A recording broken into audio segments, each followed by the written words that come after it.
جو ذات ہے نبی پاک صلی اللہ علیہ وسلم کی وہ تمام انسانوں کے لیے ہے، چاہے وہ مسلمان ہیں یا غیر مسلم ہیں، چاہے وہ مسلمان انسان ہیں یا جاندار جانور ہیں یا بے جان چیزیں ہیں۔ ہم دیکھتے ہیں کہ نبی پاک صلی اللہ علیہ وسلم کی ذات اقدس نہ صرف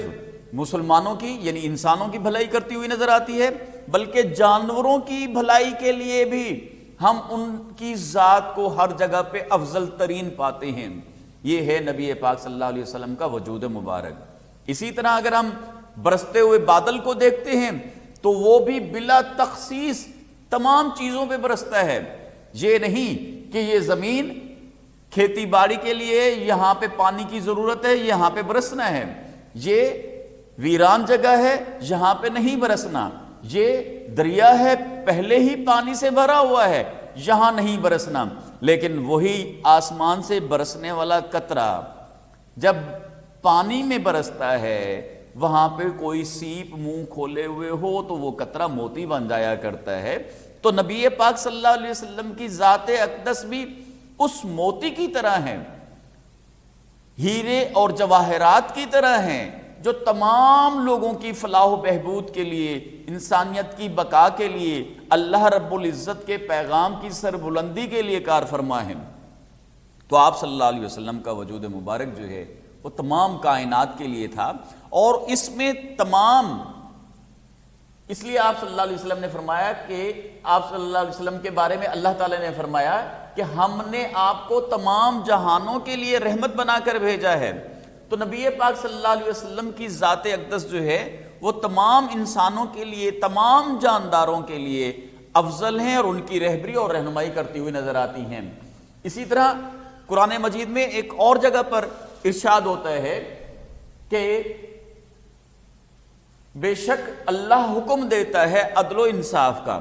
تو نبی پاک صلی اللہ علیہ وسلم کی ذات اس پوری کائنات کی سب سے بہترین عدل و انصاف کرنے والی ذات ہے، یعنی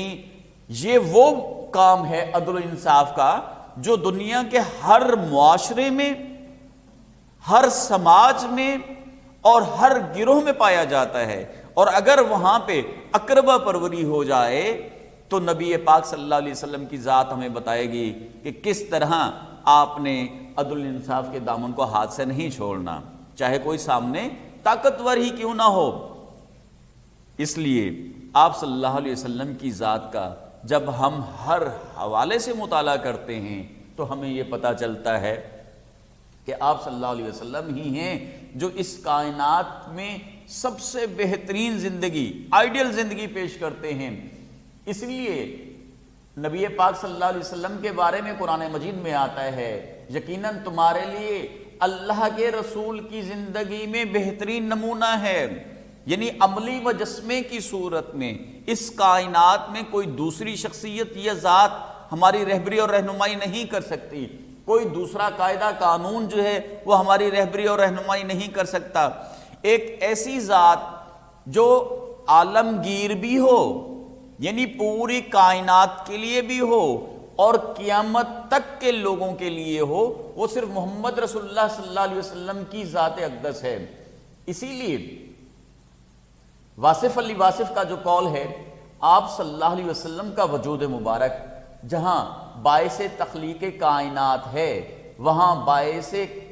قیام میں کائنات اور باعث نجات کائنات بھی ہے، یعنی صرف دنیا میں کامیابی ہمیں نہیں چاہیے، دنیا کے بعد جو آخرت کی زندگی ہے وہاں بھی کامیابی کی ہمیں ضرورت ہے۔ تو یہ وہ طریقہ کار ہے عزیز طلباء جس پر چل کر ہم اپنی تشریح کو بہتر سے بہترین کر سکتے ہیں۔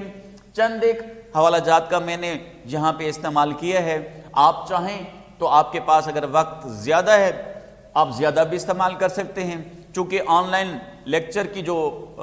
میعاد ہے، مدت ہے، وہ صرف 20 منٹ ہے، تو اس 20 منٹ میں ہم جو کچھ کر سکتے تھے وہ آپ کے سامنے پیش کر دیا ہے۔ اگر آپ کو اس سلسلے میں کوئی دشواری پیش آئے تو سلائیڈ پہ ہمارے فون نمبر جو ہیں حماد رضا عباسی صاحب کا بھی اور میرا نمبر بھی لکھا ہوا ہے، آپ رابطہ کر سکتے ہیں۔